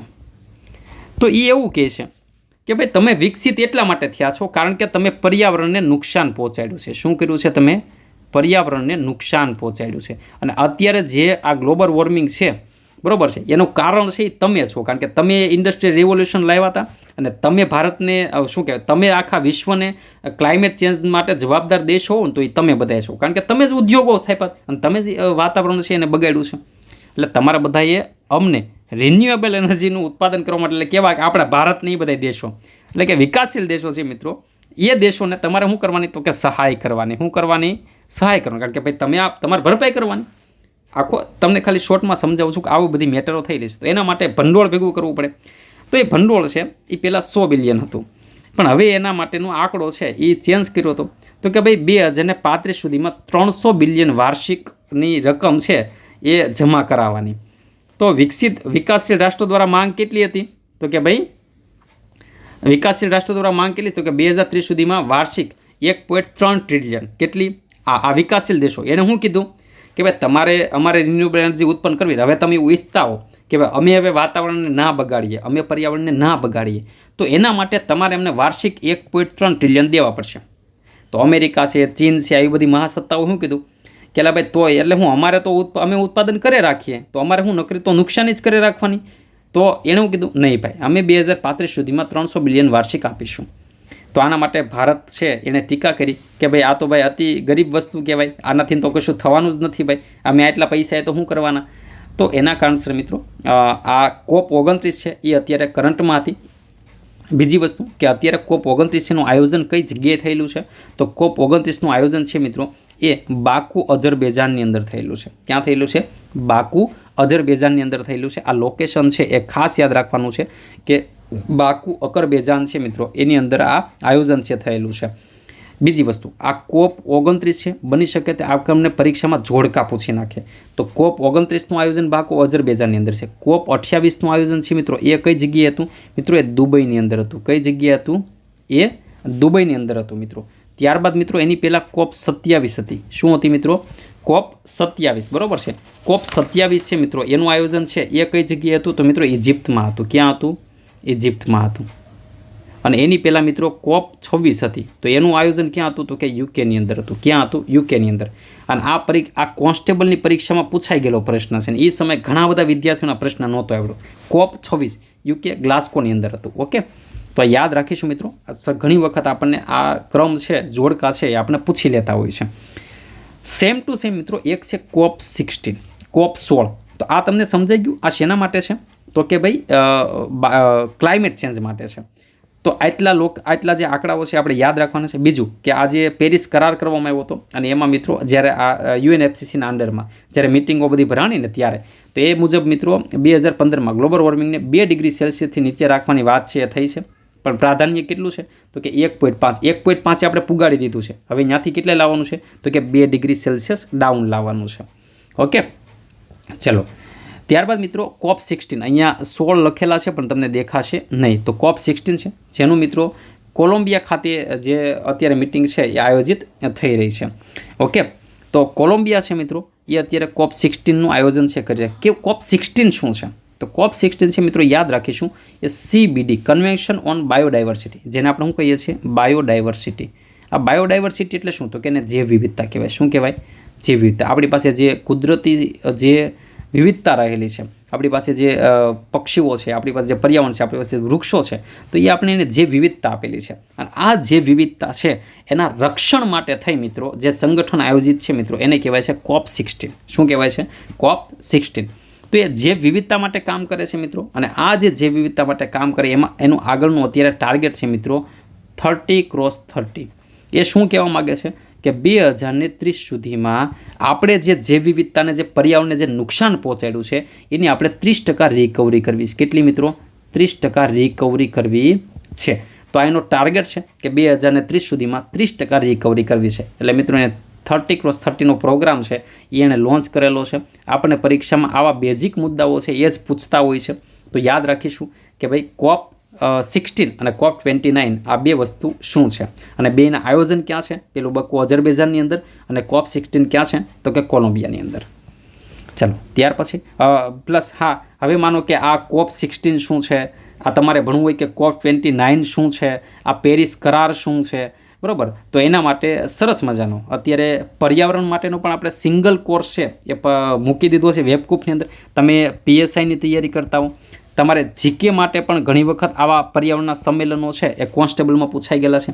ત્યારબાદ તમે મિત્રો CCની તૈયારી કરતા હો, હજી તમારી પાસે સમય છે. બહુ ઓછા કલાકની અંદર ટુ ધ પોઈન્ટ, બહુ ઓછા કલાકની અંદર મિત્રો આપણે ટુ ધ પોઈન્ટ પર્યાવરણનો આખો સિલેબસ છે કવર કરાવેલો છે. તો અહીંયાથી તમે પર્યાવરણ છે એ ભણી શકશો. બહુ મામૂલી ફી છે, તમને કહી દઉં 199 રૂપિયામાં બંને વિષયો, પર્યાવરણ અને અર્થશાસ્ત્ર. અર્થશાસ્ત્ર મેં ટુ ધ પોઈન્ટ સરસ મજાનું. કોઈ પણ વિદ્યાર્થી હોય મને ઇકોનોમીમાં ખબર નથી પડતી તો એના મગજમાં ઘુસાડી દેવાની જવાબદારી મારી એવા લેવલથી અહીંયા અર્થશાસ્ત્ર છે એકદમ સરસ મજાનું. જે લોકો અહીંયા મારા વિડીયો જોયેલા હોય, જેણે કોર્સ લીધેલો હોય, એ જરાક બીજા વિદ્યાર્થીને રિવ્યૂ આપજો કે આ બે કોર્સની અંદર એકદમ જ્યાં તમે 10,000 ફી ભરો છો એની અંદર તમને એ જ મટીરિયલ્સ, મતલબ એવા જ લેવલથી, એનાથી પણ સારા લેવલથી અહીંયા તમને સારામાં સારું મટીરિયલ છે અમે તમને આપીએ છીએ. તો બધા વિદ્યાર્થી કોમેન્ટ કરજો જેણે પણ આ કોર્સ લીધેલો હોય. ચલો આપણે આગળ જઈએ. ઇન શોર્ટ, કરંટ અફેર છે એમાં તમારું બેઝિક જેટલું સ્ટ્રોંગ હોય એટલું તમને કરંટ અફેર વાંચવાની મજા આવે. તો હવે પેરિસ કરાર છે, COP29 છે, COP16 જો ના સમજ પડતી હોય તો આવો પર્યાવરણ એકવાર કોર્સ જોઈ લો એટલે તમને આખો તમારું જે કોન્સેપ્ટ છે ક્લિયર થઈ જાય. ચલો, ત્યાર પછી ફરી એકવાર કરંટમાં આવ્યું છે ISA ઇન્ટરનેશનલ સોલાર એલાયન્સ. શું આવ્યું છે કરંટ અફેરમાં? International Solar Alliance, ISA. શું છે ISA? તો કે મિત્રો જેને ઉપર સૂર્યના સીધા કિરણો પડે છે, કર્કવૃત અને મકરવૃતની વચ્ચે જે દેશો રહેલા છે, કર્કવૃત અને મકરવૃતની વચ્ચે જે દેશો રહેલા છે એ દેશો છે મિત્રો, એ દેશો ઉપર સૂર્યના સીધા કિરણો પડે એટલે કે ઇન્ટરનેશનલ સોલાર એલાયન્સ એની સ્થાપના કરવામાં આવી છે કે આ દેશો છે મેક્સિમમ આની અંદર જોડાયેલા જે દેશ છે એ મેક્સિમમ મિત્રો સોલાર એનર્જીનો ઉપયોગ કરી શકે. તો એના માટે થઈ મિત્રો 2015ની અંદર મિત્રો COP21માં, ક્યારે મિત્રો? COP21ની અંદર જાહેરાત કરવામાં આવી મોદી સાહેબ દ્વારા કે ભારત અને ફ્રાન્સ છે મિત્રો એ શું કરશે? તો કે અમે ઇન્ટરનેશનલ સોલાર એલાયન્સની સ્થાપના કરવાના છીએ. તો મિત્રો ભારત અને ફ્રાન્સ દ્વારા 2015માં COP21ની અંદર આ સંસ્થા છે એની સ્થાપના કરી. આ સંસ્થા એટલા માટે આપણે માટે કામની છે કારણ કે આ એકમાત્ર એવી સંસ્થા છે વિશ્વ લેવલની કે જેનું હેડક્વાર્ટર છે મિત્રો, જેનું હેડક્વાર્ટર છે એ કઈ જગ્યાએ છે? તો કે મિત્રો ગુરુગ્રામ હરિયાણાની અંદર છે. ક્યાં છે? ગુરુગ્રામ હરિયાણાની અંદર મિત્રો આનું હેડક્વાર્ટર છે એ આવેલું છે. તો ત્યારથી લઈ અને અત્યાર સુધી આ જે સંસ્થા છે એના કહેવાય કે પ્રમુખ અને સહપ્રમુખ એ બંને હંમેશા ભારત અને ફ્રાન્સ હોય. એ બે ભેરું એ બનાવ્યું છે, એ બે જ હોય ને. તો મિત્રો હમણાં એના જે અધ્યક્ષ છે એની નિમણૂક કરવામાં આવી અને એનું નામ છે મિત્રો આશિષ ખન્ના. શું નામ છે? આશિષ ખન્ના, બરાબર છે, કે જેને અધ્યક્ષ બનાવવામાં આવ્યા મિત્રો. યાદ રાખીશું આશિષ ખન્ના. આ પણ એક કરંટ અફેરનો મુદ્દો છે. અને બીજું કે આ કઈ સમિતિમાં બનાવવામાં આવ્યું? તો મિત્રો યાદ રાખીશું કે તાજેતરમાં જો એક સાથે કેટલા કરંટ અફેરનું મિક્સ કરું છું. આ મુદ્દો છે ને નિમણૂકની અંદર તમને જોવા મળશે એટલે એક મુદ્દો એ થઈ ગયો. બીજું કે તમને આઈએસએની મિત્રો પૂછશે કે આઈએસએનું અત્યારે કેટલામું સત્ર, તો કે 7મું સત્ર દિલ્હીની અંદર ચાલે છે. ક્યાં? 7મું સત્ર કઈ જગ્યાએ મિત્રો, તો કે દિલ્હીની અંદર આયોજિત થયું. આ દિલ્હીની અંદર જ મિત્રો કોની નિમણૂક થઈ, તો કે જે આશિષ ખન્ના છે એની. તો મિત્રો યાદ રાખીશું કે આશિષ ખન્ના છે દિલ્હીમાં 7મું સત્ર છે એ ચાલે છે અત્યારે આઈએસએનું. ત્યારબાદ ત્રીજો મુદ્દો શું કામ કરંટમાં છે, તો કે મિત્રો આર્મેનિયા છે 104 નંબરનું સભ્ય બન્યું છે. આની પહેલાં મિત્રો 101મા નંબરનું સભ્ય છે એ કરંટમાં હતું. તમારે મને કોન્ટેક્ટ આપવાનું છે કે આની પહેલાં 101મું સભ્ય છે એ કયો દેશ બન્યો છે. ઓકે, તો અત્યારે આર્મેનિયા છે એ 104 એટલે 104માં નંબરનું જે સભ્ય છે એ બનેલું છે. યાદ રાખીશું મિત્રો. જો અહીંયા લખેલું છે ને કે 2015માં નરેન્દ્ર મોદી દ્વારા આની સ્થાપના છે કરવામાં આવી હતી. શું ધ્યેય છે આઈએસએનું? આ મુદ્દા એવા છે, આ સંસ્થાઓ એવી છે કે ઘણી વખત જીકેની અંદર પણ એના સવાલો પૂછી લેતા હોય. તો કે 2030 સુધીમાં મિત્રો $10 1000 બિલિયન ભેગા કરવાના છે. કેટલા? 1000 બિલિયન એકત્રિત કરવાના છે. ત્યારબાદ હવે સરકાર ભારત આના ઉપર શું કામ વધારે ભાર આપે છે, તો મિત્રો અહીંયા એક મુદ્દો એવો છે કે જીપીએસસીએ આ બધા સેન્ટેન્સ અત્યાર સુધીમાં પૂછી લીધેલા છે. મોસ્ટ આઈએમપી ફેક્ટ છે. મોસ્ટ આઈએમપી ફેક્ટ છે. જીપીએસસીએ મિત્રો આ બધા સેન્ટેન્સ છે ને એને વારા પછી પૂછી લીધા છે. તો જ્યારે 2021માં મિત્રો COP 26 કોન્સ્ટેબલની અંદર પૂછાઈ ગયેલી છે, ત્યારે મેં કરંટ ભણાવ્યું, મોટાભાગનું કરંટ પૂછવાનું તો મેં ભણાવ્યું એમાંથી, તો મને યાદ રહી ગયું છે. COP 26 સમિટની અંદર મિત્રો ભારતે આબોહવા પરિવર્તન લડવા સામે મિત્રો એણે પંચામૃત પ્રતિજ્ઞા જાહેર કરી છે. શું? તો કે મિત્રો 2030 સુધીમાં 500 ગીગાવોટ નોન ફોસિલ ફ્યુઅલ એટલે કે ભાઈ રિન્યુએબલ એનર્જી. શું કહેવાય મિત્રો? રિન્યુએબલ એનર્જી છે મિત્રો એ અશ્મિભૂત ભણતરવાળી, બરાબર, એના વગરની રિન્યુએબલ એનર્જી છે એ આપણે ઉત્પન્ન કરવી છે 2030 સુધીમાં. 2030 સુધીમાં આપણે જે વીજળીની જરૂર પડે છે ને એમાંથી અત્યારે આપણે કેમાંથી કરીએ? કોલસામાંથી. ખબર ને વચ્ચે કોલસો ખૂટી ગયો હતો, તો 50% ઉર્જા છે ને એ હવે આપણે રિન્યુએબલ એનર્જીમાંથી મેળવતા થઈ જઈએ. એ ટાર્ગેટ આપણો 2030નો છે કે ભાઈ અમે જે 100% ઉર્જા અમે જે 100% ઉર્જા છે એમાંથી 50% ઉર્જા છે એ અમે રિન્યુએબલ એનર્જીમાંથી આપણે ઉત્પન્ન કરીશું. ત્યારબાદ 2030 સુધીમાં જે કાર્બન ઉત્સર્જન છે એમાં 1 બિલિયન ટનનો ઘટાડો અમે લાવીશું. 2030 સુધીમાં જીડીપીના ઉત્સર્જનની તીવ્રતામાં 45%નો ઘટાડો લાવીશું. અને ત્યારબાદ સૌથી મોસ્ટ એમ્પીને ઘણી બધી વખત પરીક્ષામાં પૂછાઈ ગયેલું કે 2070 સુધીમાં નેટ ઝીરો ઉત્સર્જન લાવીશું. Carbon net zero. આ કાર્બન નેટ ઝીરો એનો કોન્સેપ્ટ હું તમને અત્યારે નથી સમજાવતો કારણ કે ખોટો લેક્ચરમાં ટાઈમ વધારે બગડશે. બરાબર, તમારી ઈચ્છા હોય તો કોમેન્ટ કરજો, આપણે બીજો એક લેક્ચર રાખીશું. કાર્બન નેટ ઝીરો છે ને લક્ષ્યાંકો બહુ પૂછાય છે પરીક્ષાની અંદર. તો કાર્બન નેટ ઝીરો ઉત્સર્જન હાંસલ કરવાનો લક્ષ્યાંક છે ક્યારે છે, તો કે 2070 સુધીમાં. ઓકે, તો આ મોસ્ટ ટાઈમ બધા મુદ્દાઓ છે પરીક્ષાના દ્રષ્ટિકોણથી યાદ રાખવાના છે. ત્યારબાદ મિત્રો અત્યારે G20નું આયોજન છે રિયો ડી જાનેરા બ્રાઝિલની અંદર મિત્રો 2024માં G20 છે મિત્રો એનું આયોજન ચાલી રહ્યું છે. G20નું આયોજન છે એ ક્યાં છે, તો કે બ્રાઝિલની અંદર. બરાબર છે, કઈ જગ્યાએ ચાલે છે? બ્રાઝિલની અંદર. તો સૌથી પહેલાં તો એક આ આપણને ખબર હોવી જોઈએ, પરીક્ષામાં સિમ્પલી ક્વેશ્ચન પણ પૂછી નાખે કે G20નું આયોજન અત્યારે ક્યાં થઈ રહ્યું છે. તો મિત્રો યાદ રાખીશું કે અત્યારે G20નું આયોજન બ્રાઝિલમાં છે. તો ચલો તમને અહીંયા જ લખી દઉં. ભારતની અંદર જે G20 હતી તો એ કેટલામાં નંબરની હતી? અત્યારે આ G20 છે ને 19મા નંબરની છે. કેટલામાં છે? 19મા નંબરની. યાદ રાખીશું. ક્યારે આયોજન છે, તો કે 2024માં. કયા દેશમાં છે, તો કે બ્રાઝિલમાં. કઈ જગ્યાએ છે? બ્રાઝિલમાં. મિત્રો યાદ રાખીશું આની પછીની એટલે 20મા નંબરની થાય અને મિત્રો એ થશે 2025.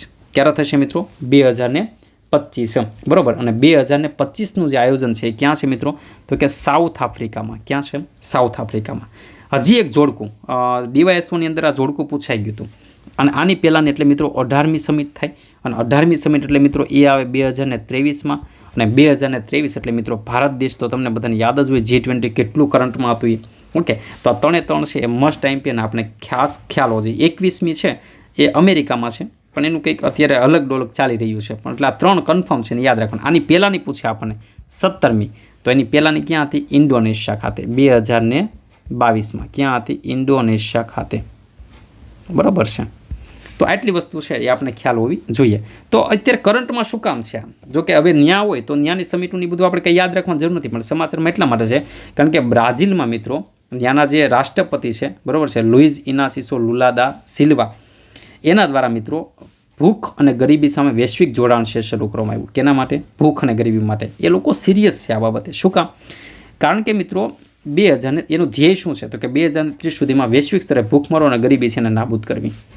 વિચાર કરો કે અત્યારે વિશ્વભરમાં વાર્ષિક 6 મિલિયન ટન ખોરાકનું ઉત્પાદન થાય છે. કેટલા? 6 બિલિયન ટન ખોરાક છે એનું ઉત્પાદન થાય છે. પણ છતાં આપણી પાસે અત્યારે ભૂખમરો છે એ બહુ વધારો છે. તમે એમના ગ્લોબલ હંગર ઇન્ડેક્સ છે એ તમે જોઈએ છે.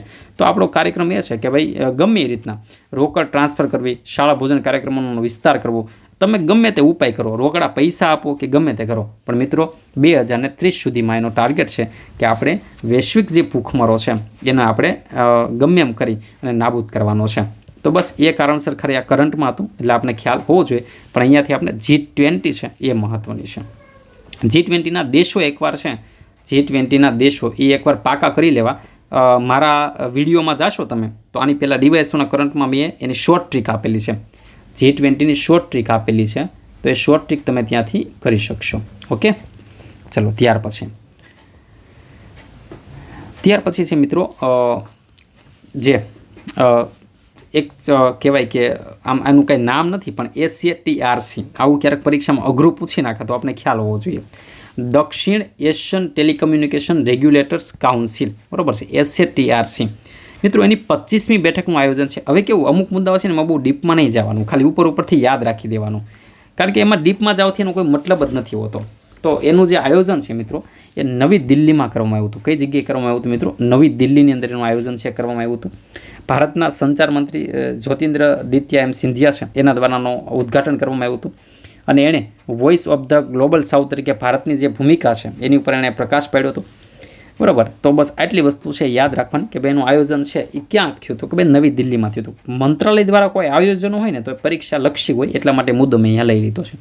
ત્યારબાદ અમિત શાહ છે ભાઈ, અમિત શાહ અહીંયા તમને દેખાતા હશે.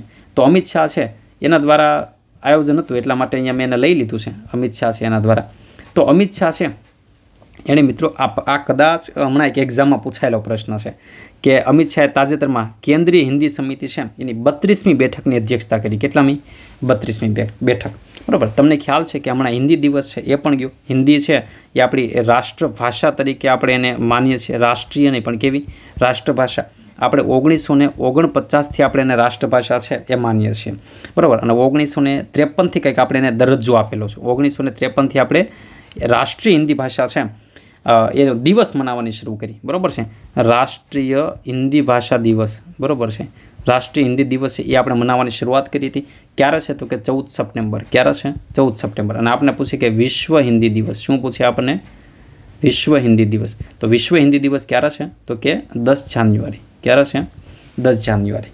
ઓકે, તો બસ અહીંયાથી બીજું એમાં વિશેષ કંઈ નથી. બાકી તો મિટિંગો શું કામ થાય? તો ભાઈ વિકાસ કરવા માટે જ થાય, કોઈ પણ વસ્તુ હોય એનું. તો એવું નહીં આપણને પૂછે, આપણે ફેક ડેટા છે યાદ રાખવાનું. હંમેશા પરીક્ષાની અંદર આપણે ફેક ડેટા છે એના આધારે જ વાક્ય સાચું કે ખોટું છે એ બનતું હોય છે. ઓકે, ત્યારબાદ સાગર મંથન, અને મેં હમણાં ઇન્સ્ટાગ્રામમાં રીલ પણ મૂકી હતી. બહુ સારો રિસ્પોન્સ વિદ્યાર્થીઓનો મળ્યો છે. 2 પ્રોગ્રામ છે. એકનું નામ છે સાગર મંથન. શું નામ છે? સાગર મંથન પ્રોગ્રામ. સાગર મંથન શેના માટે છે? તો કે મિત્રો ભારત છે એની પાસે સૌથી મોટું વિશ્વનું 16મા નંબરનું દરિયાઈ રાષ્ટ્ર છે. દરિયા કિનારો આપણી પાસે તમે જુઓ કે ભારત દેશ છે સેવા સરસ મજાના 9 રાજ્યો છે એ બધા છે શું ધરાવે છે? તો કે દરિયા કિનારો ધરાવે છે. આપણી પાસે ખૂબ સારા બંદરો પણ છે. તો આનો વિકાસ કરી અને ભારત છે એ આગળ વધી શકે. બીજું, શિપ રિસાયકલિંગમાં પણ ભારત છે એ 3જો સૌથી મોટા નંબરની અર્થવ્યવસ્થા છે એ ધરાવે છે. તો આના આધારે જે આપણી પાસે 7500 કિલોમીટરનો જે દરિયા કિનારો છે એનો ઉપયોગ કરી અને મિત્રો આપણે આપણી જે બ્લુ ઇકોનોમી છે, બરાબર, વૈશ્વિક પુરવઠા સાંકળો છે, મેરીટાઈમ લોજિસ્ટિક છે, વૃદ્ધિ છે, એ શા માટે ના કરી શકીએ? આપણે આનો ઉદ્યોગ, આનો લાભ છે એ શું કામ ના લઈ શકીએ? તો એના માટેનું એક મંથન કરવાનું હતું કે ક્યાં અટકે છે આ બધું. તો એના માટે થઈ એક કાર્યક્રમ હતો ને એનું નામ છે મિત્રો સાગર મંથન. શું નામ છે? સાગર મંથન. બસ વિશેષ કંઈ નહીં, એટલું યાદ રાખવાનું કે ભારતનું જે દરિયાઈ ક્ષેત્ર છે એનો લાભ કરી બ્લુ ઇકોનોમી સુધરે, લોજિસ્ટિક સુધરે, એના માટે થઈ, બરાબર, સરકાર જે પ્રયત્ન કરે છે એનું એક મંથન કરવા માટે, વિચાર કરવા માટે એક સાગર મંથન નામની આપણે સરસ મજાની એક કોના અંડરમાં? તો કે મિત્રો યાદ રાખીશું, અહીંયા સરસ મજાનું લખ્યું છે પોર્ટ્સ, બંદર, શિપિંગ અને વોટરવેઝ મંત્રાલય છે મિત્રો, એના અંડરમાં આપણે આજે આખું આયોજન છે એ કરવામાં આવ્યું હતું. બીજું, સરકારે મિત્રો અહીંયા ઇકો ફ્રેન્ડલી હાર્બર ટગ છે 2040 સુધીમાં. આ હાર્બર ટગ એટલે શું થાય? ઘણા બધા વિદ્યાર્થી ના ખબર હોય કે ભાઈ ગ્રીન ટગ પ્રોગ્રામ, સરકારે ગ્રીન ટગ પ્રોગ્રામ છે મિત્રો 2024થી 2027ના પ્રથમ ફેઝ, બરાબર, ફેઝ 1 છે મિત્રો એ ચાલુ રાખ્યો છે. 1000 કરોડ રૂપિયા રોકવાના છે. કેટલા? 1000 કરોડ રૂપિયા રોકવાના છે. શેના માટે? તો કે eco friendly harbour tug. Harbour tug એટલે શું થાય ખબર છે? તમે જોયું હશે કે મોટા ઓલા ફિલ્મ જોયું હોય તમે, હમણાં પુષ્પા છે, તો એની અંદર ઓલા જહાજો હોય, તો એને કોઈ દરિયાઈ મોજાથી કે ભાઈ કોઈ ભરતી ઓટની સમય દરમિયાન કે કોઈ ભાઈ વાવાઝોડા સમય દરમિયાન એ જે જહાજો છે એને આપણે બાંધીને રાખ્યા હોય. તો એક આગળની જે જગ્યા હોય ને, તો અહીંયા બાંધીને એટલા માટે રાખ્યા હોય કે ભાઈ એને નુકસાન ના થાય. બીજું કે ભાઈ જ્યારે એ દરિયાકાંઠે આવી જાય તો એ સમયે ત્યાં પાણીનો પ્રવાહ તો ઓછો હોય, તો એને ખેંચીને લાવવા પડે. તો જ્યારે એને એ નાના હોડકા દ્વારા એને જ્યારે ખેંચીને લાવવામાં આવે ને, તો એ જે ખેંચીને લાવે ને એને હાર્બર ટગ કહેવાય. એ જે વ્યવસ્થા હોય ને, એ નાના નાના જે હોડકા હોય ને એને હાર્બર ટગ કહેવાય. શું કહેવાય? હાર્બર ટગ કહેવાય. તો હાર્બર ટગ છે એ જે ખેંચીને લાવે, તો એમાં ડીઝલનો ઉપયોગ થતો, એમાં પેટ્રોલનો ઉપયોગ થતો હોય, તો એની જગ્યાએ ત્યાં ગ્રીન હાઇડ્રોજનનો ઉપયોગ થાય, ત્યાં મિથેનોલનો ઉપયોગ થાય, એની જગ્યાએ ત્યાં ઇલેક્ટ્રિક બોટનો ઉપયોગ થાય. તો એવી રીતના ઇકો ફ્રેન્ડલી હાર્બર ટગ છે એ આપણે 2040 સુધીમાં ટ્રાન્સફોર્મ કરી દેવાની વાત છે. બરાબર છે? બસ થોડીક ઇન્ફોર્મેશન માટે, કારણ કે ગ્રીન ટગ પ્રોગ્રામ છે એ આઈએમપી છે, આગળ હજી ફ્યુચરમાં એના વિશે ઘણું બધું કરંટ આવશે. બસ ખાલી આટલું યાદ રાખવાનું છે. ત્યારબાદ મેરીટાઈમ ઇન્ડિયા વિઝન 2030 છે, એમાં પણ આપણે અલગ અલગ પ્રકારના પ્રોજેક્ટ છે લોન્ચ કરેલા છે. એમાં સાગરમાલા યોજના છે, ઘણી બધી પરીક્ષામાં પૂછાઈ ગયેલી છે. કેના માટે? તો કે બંદરોના વિકાસ કરવા માટે. કેના માટે છે? બંદરોના વિકાસ કરવા માટે. તો યાદ રાખીશું મિત્રો, સાગર મંથન શું છે? સાગર મંથન શેના માટે? તો કે દરિયાઈ ક્ષેત્રના વિકાસ માટે. દરિયાઈ ક્ષેત્રનો વિકાસ છે મિત્રો એના માટે. બીજું, દરિયાઈ ક્ષેત્રનો વિકાસ કરવા માટે સાગર મંથન. પણ મિત્રો દરિયાઈ ક્ષેત્ર છે, બરાબર, એના રક્ષણ માટે તો કે મહાસાગર. કઈ છે? મહાસાગર સમિટ છે, એનું આયોજન કર્યું હતું ભારતના નૌકાદળે અને મિત્રો મહાપ્રદેશ, બરાબર છે, IOR એટલે કે ઇન્ડિયન ઓશન રિજન, આ બંને છે એના દ્વારા મિત્રો મહાસાગર સમિટની 3જી આવૃત્તિ છે એનું આયોજન છે કરવામાં આવ્યું હતું. શેના માટે? કે દરિયાઈ સુરક્ષા માટે. શેના માટે? એની થીમ શું છે? તો કે IORમાં સામાન્ય દરિયાઈ સુરક્ષા પડકારોને ઘટાડવા માટે તાલીમ સહકાર. તો શેના માટે? તમને પૂછે, જો મહાસાગર પૂછે ને સાગર મંથન પૂછે તો ઘણી વખત આપણે ભૂલાઈ જાય કે ભાઈ કયું શું કહેવા માગે છે. ઓકે, તો બે યાદ રાખવાનું છે. સાગર મંથન શેના માટે છે? તો કે ભાઈ દરિયાઈ વિકાસ માટે, અને દરિયાઈ સુરક્ષા માટે કઈ છે? તો કે મહાસાગર. ત્યારબાદ જે ફેક્ચ્યુઅલ ડેટા છે એમાં સીધું યાદ જ રાખવાનું છે. ત્યારબાદ મિત્રો પ્રથમ એશિયન બૌદ્ધ સમિટ છે. પ્રથમ એશિયન બૌદ્ધ સમિટ 5 થી 6 નવેમ્બર 2024 નવી દિલ્હીમાં આયોજન કર્યું હતું. ક્યાં કર્યું હતું? નવી દિલ્હી ખાતે.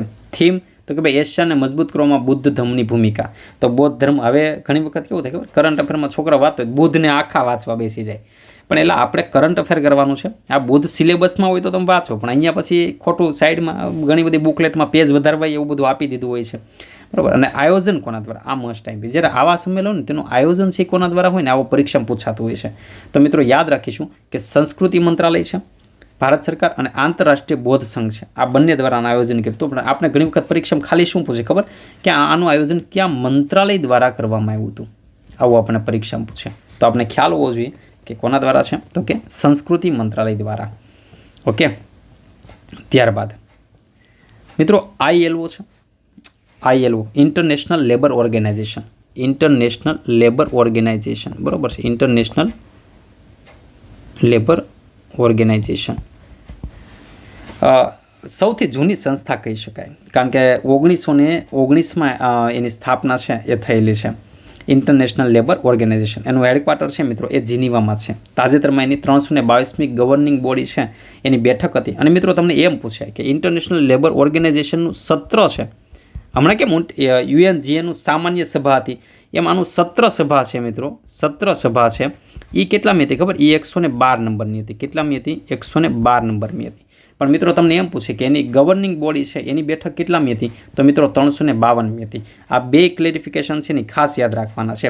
કોણ ગયું હતું? તો કે ભારત તરફથી સુમિત ડાવરા, જે ભારતના શ્રમ અને રોજગાર સચિવ છે, કે જેણે ત્યાં ભારત છે એનું પ્રતિનિધિત્વ કર્યું હતું. ત્યાં જઈને પછી ત્યાં તો હું વખાણ જ કરવાનું કે અમે શ્રમ રોજગાર પોર્ટલ બહાર પાડ્યું છે, અમે ઘણા બધા શ્રમ રોજગારોને ત્યાં રજીસ્ટર કરાવેલા છે, અમે બહુ એનું ધ્યાન રાખીએ છીએ, આવું બધું, બરાબર છે.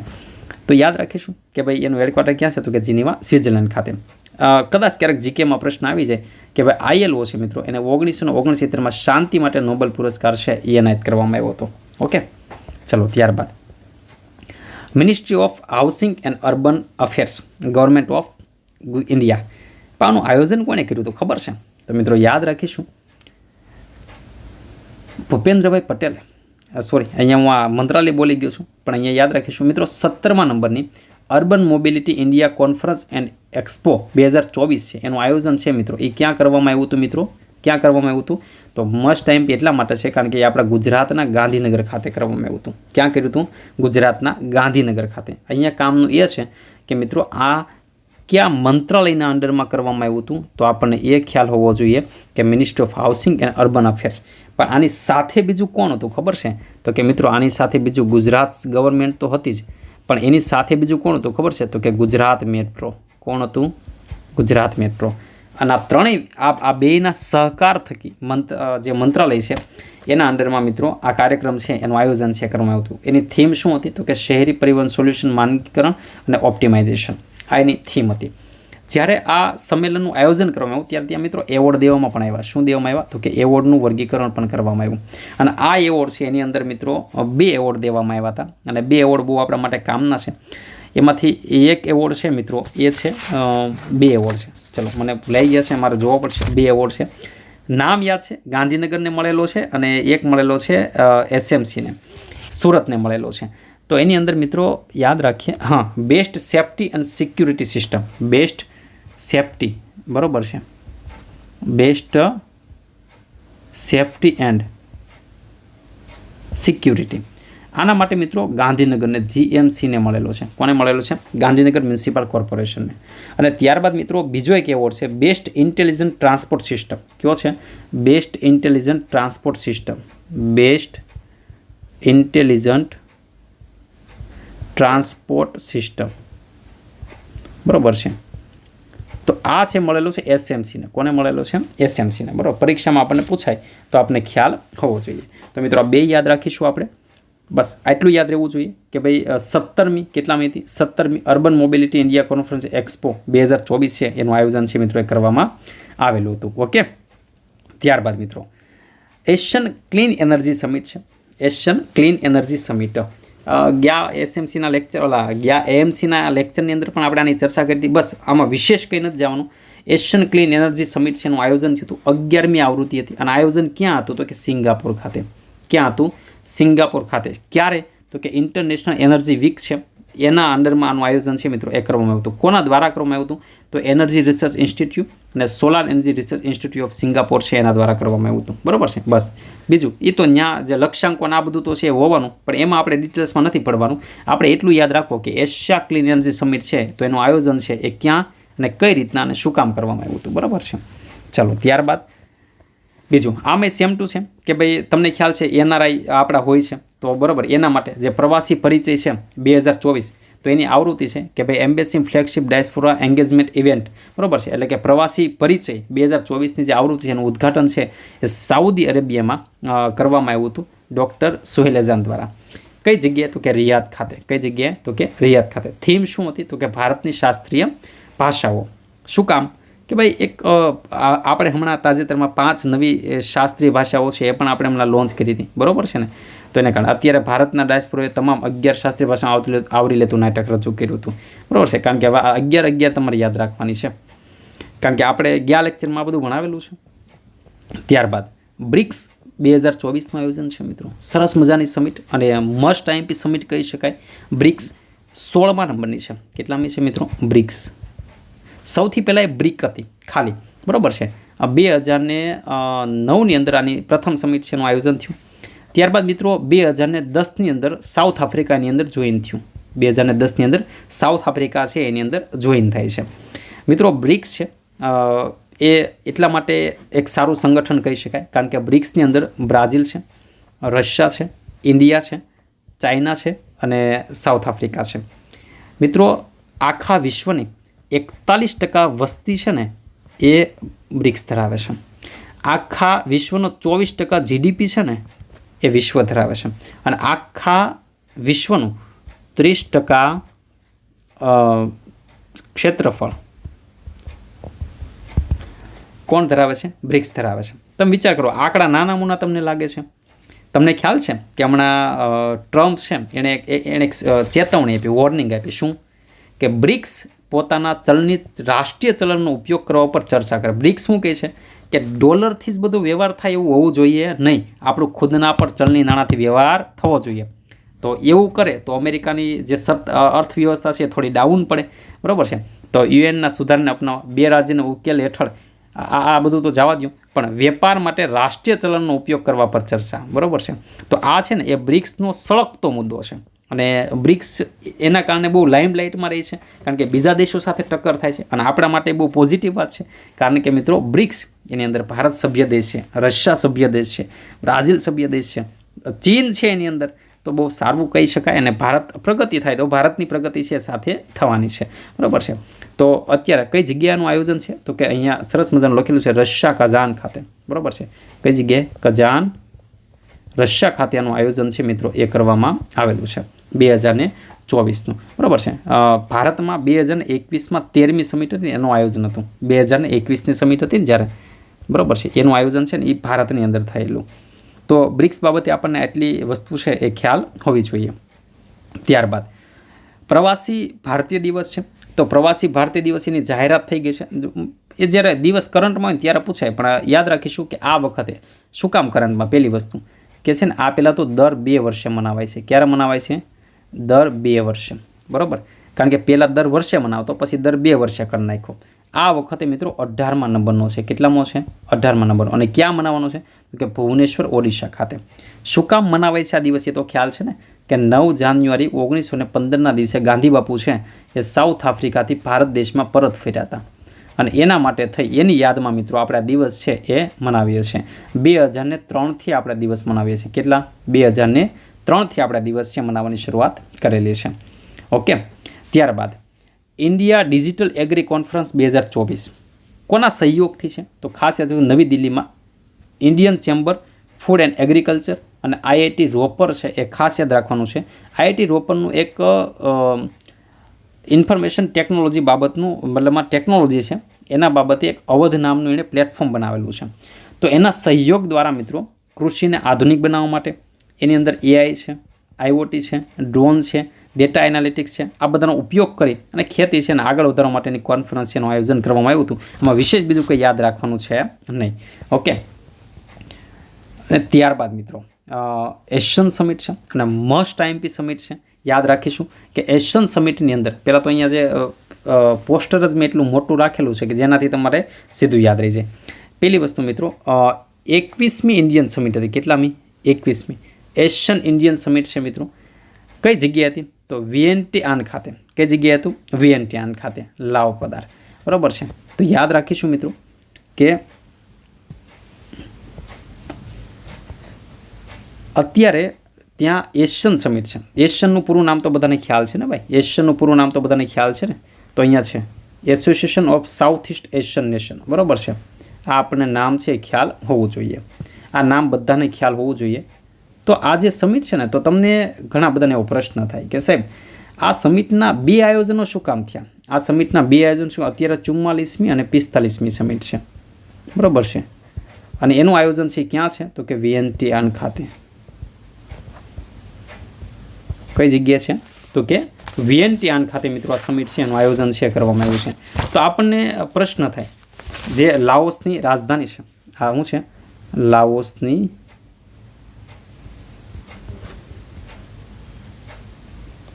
રાજધાની છે.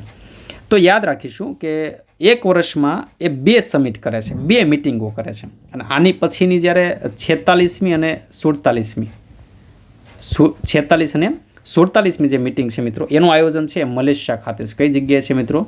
તો કે મલેશિયા ખાતે છે.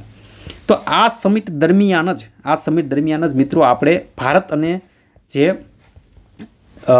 એશિયન દેશો છે અને એની ઇન્ડિયા છે, તો ભારત છે એ અત્યારે સારું એવું પ્રતિનિધિત્વ કરે. હમણાં એક નરેન્દ્ર મોદીની મેં સ્પીચ સાંભળી તો એમાં એણે એ જ કીધું હતું કે ભારત છે ને એ બીજે કેવું હતું કે ભાઈ જ્યારે કોઈ દેશોને, એશિયન દેશોને જરૂર પડે ને તો આપણે અમેરિકાની સહાયની રાહમાં રહેતા.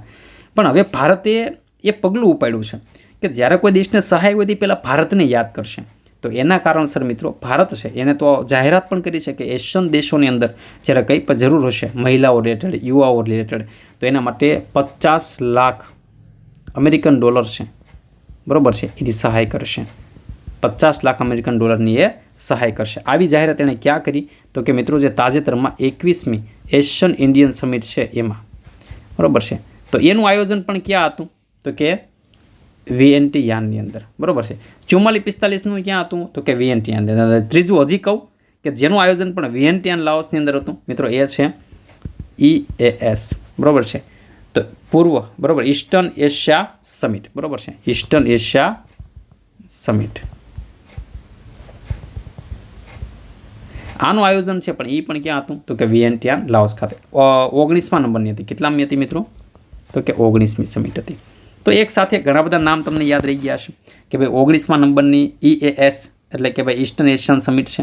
ત્યારબાદ 44મી અને 45મી છે તો પણ એ વિયેન્ટિયાન ખાતે છે. અને 21મી એશિયન ઇન્ડિયન સમિટ છે તો એ પણ વિયેન્ટિયાન ખાતે છે. યાદ રાખીશું મિત્રો, association of south east Asian nation છે, એનું હેડક્વાર્ટર છે એ જકાર્તા, ઇન્ડોનેશિયા ખાતે છે. ઓકે, ચલો ત્યારબાદ હા, આની થીમ પણ યાદ રાખીશું આપણે કે એની થીમ છે મિત્રો એ એશિયન કનેક્ટિવિટી સ્થિતિસ્થાપકતા વધારવી, બરાબર છે. આ એની એક થીમ છે, યાદ રાખીશું. પરીક્ષામાં ક્યારેક પૂછી નાખે, ક્યારેય બહુ આવી કમિટીઓની જે સમિતિ હોય એની નથી હોતી, એ પૂછાતી. ત્યારબાદ છેલ્લી બે સમિટ છે એમાં વર્લ્ડ ફૂડ, બરાબર છે, યાદ રાખીશું. બહુ IMP કહી શકાય, મને એવું લાગે છે કે પરીક્ષાની અંદર ક્યાંક ને ક્યાંક આવશે. તો ફૂડ પ્રોસેસિંગ ઇન્ડસ્ટ્રીઝ મંત્રાલય છે મિત્રો, એના દ્વારા નવી દિલ્હી ખાતે વર્લ્ડ ફૂડ ઇન્ડિયા છે એની 2024ની ત્રીજી આવૃત્તિ છે મિત્રો, એ લોન્ચ કરવામાં આવી હતી. મિત્રો યાદ રાખીશું કે આમાં જાપાન છે એનો સહયોગ હતો. જાપાનના સહયોગથી. કોના સહયોગથી? જાપાનના સહયોગથી. શેના માટે? તો કે ભાઈ વર્લ્ડ ફૂડ માટે અત્યારે તમને ખ્યાલ છે ખાદ્ય સુરક્ષા જે મહત્ત્વનો મુદ્દો છે. બીજું ખાદ્ય સુરક્ષા, આ અત્યારે બહુ મહત્ત્વનો મુદ્દો છે.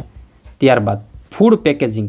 હવે કેવું છે કે ફૂડ પેકેજિંગના કારણે હવે આપણે પર્યાવરણને સસ્ટેનેબલ ફૂડ પેકેજિંગ આપણે નથી કરતા, જેના કારણે પર્યાવરણને નુકસાન થાય છે, બરાબર. તો એ ત્યારબાદ ખાદ્ય સુરક્ષા છે એ સૌથી મોટો મુદ્દો છે. તો આવા બધા ફૂડ પ્રોસેસિંગ છે એ પણ બહુ મહત્ત્વનો મુદ્દો છે. ફૂડ પ્રોસેસિંગ છે એ પણ ખૂબ મહત્ત્વનો મુદ્દો થઈ ગયો છે અત્યારે. કોલ્ડ સ્ટોરેજ છે, આવા બધા મતલબમાં ફૂડ છે એની પ્રોસેસિંગ છે એ પણ એક સસ્ટેનેબલ હોવું જોઈએ. બીજું વેસ્ટેજ, બરાબર, ફૂડ વેસ્ટ છે એ પણ અત્યારે ખૂબ વધી ગયું છે. કારણ કે એક સાઈડ આપણે ફૂડ છે એ આપણે ઉત્પાદન તો કરીએ પણ સામે ફૂડ વેસ્ટ છે એ પણ વેસ્ટેજ પણ એટલું થાય છે. તો આ બધા મુદ્દાઓ છે એને ધ્યાનમાં લઈ મિત્રો વર્લ્ડ ફૂડ કોન્ફરન્સ છે એનું આયોજન છે મિત્રો કરવામાં આવ્યું હતું. કઈ જગ્યાએ? તો કે નવી દિલ્હી. કેટલામી આવૃત્તિ છે? તો કે ત્રીજી. કોના સહયોગથી? તો કે જાપાનના સહયોગથી મિત્રો આયોજન છે એ કરવામાં આવેલું છે. આની સાથે સાથે આપણે ગ્લોબલ ફૂડ રેગ્યુલેટર સમિતિ છે મિત્રો એની બીજી આવૃત્તિ. કેટલામી?